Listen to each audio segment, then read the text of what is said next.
Magic the Gathering is an increasingly expensive game to play, and because of that, many Magic YouTubers, including literally me in my last video, make deck techs focused around a low price point. However, because buying single cards is actually not all that cheap after fees and shipping, I thought it would be worth taking a look at some of these, quote, budget decks and see how much they're actually going to run you if you're starting from scratch, say as an alternative to buying a pre-con. Now, I want to clarify that I'm not doing this video to call anyone out. Tapped Out's a really small channel. We just hit 100 subscribers. Thank you, by the way. And I certainly have no interest in, starting beef. But I do think it's important we transparently discuss this. If a video says a deck costs 50 bucks and it actually costs 110, wouldn't you want to know that?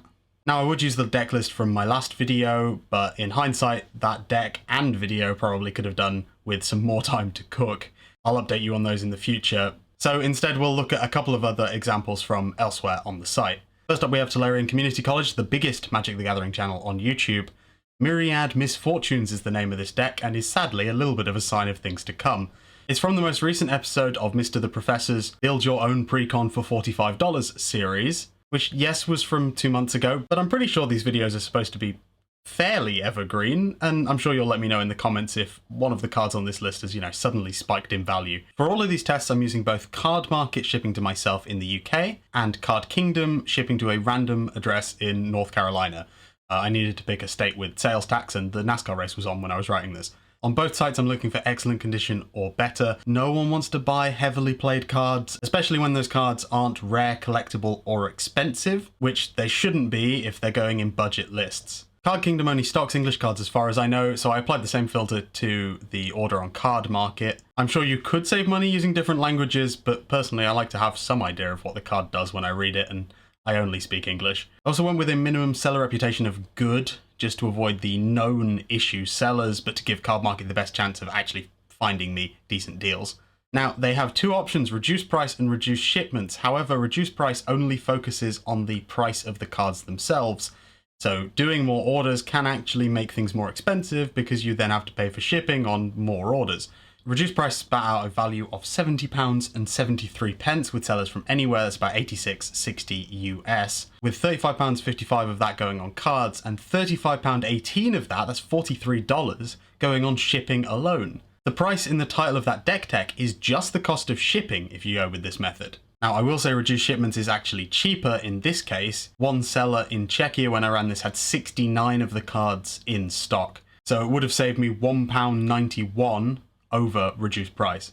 Honestly, it'd be great if Card Market could work that into reduced price, include tax and shipping when they calculate it. I mean, they know my address and everything, right? Because who cares if buying a card from one seller is cheaper if it adds £2 to the overall price just trying to ship it. And the huge thing here is if you're in the UK like me, you've got to pay import tax on all of the orders coming from outside the UK. That £69 order with reduced shipments quickly became a £78 one once all of that had been added. That's $95 for a $45 deck. And it sadly doesn't get cheaper if we change to UK sellers only. It's £97 and £98 respectively. And that's before I even worked out tax. There was no point adding it to my cart at that point. And Card Kingdom's certainly no help either. Firstly, they literally just didn't have 8 of the cards, so you'd either need to find alternatives or buy them from elsewhere, adding to the cost. And even despite that, getting the other 92 shipped to this random address in North Carolina would have cost $91.41. More than double the supposed cost of this deck, and that's with free shipping. And if you did want to order from an American retailer like Card Kingdom to the UK, after shipping and tax is $102.73, about 84 quid, which is more than it would cost on Card Market, and with Card Market you're actually getting all 100 cards. And just in case you think that's a bad example or a cherry-picked one, let's look at someone else. This one comes from the Commander's Quarters. They're a budget-focused channel much like this one, with a specialty in budget Commander deck lists. This one was supposedly built for $23.29, and even includes the price of the Commander, Urza Lord High Artificer, or Artifactor, or however the hell you're supposed to say that word,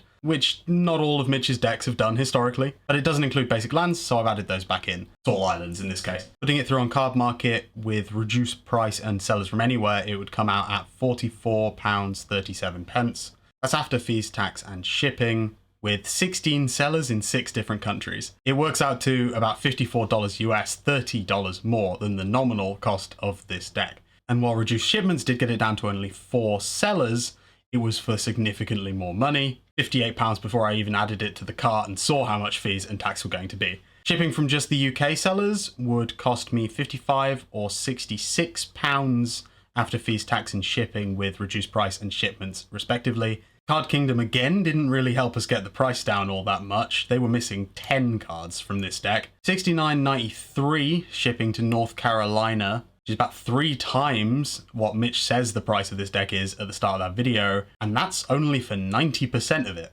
Shipping to the UK comes to $84 or £68.60.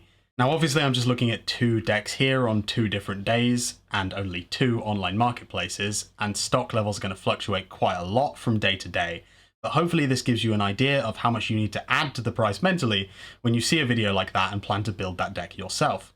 And naturally, this video is only talking about online marketplaces, so I didn't factor in local game stores, which can be a great place to buy singles and therefore support your local Magic community infrastructure. But at the same time, if you're talking about cheap or unusual cards, one place is probably not going to have all of the cards you need or want for a specific deck.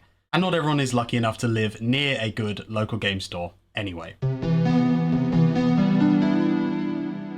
Let me know down in the comments your favorite method for building a deck on a budget, and I'll see you next time.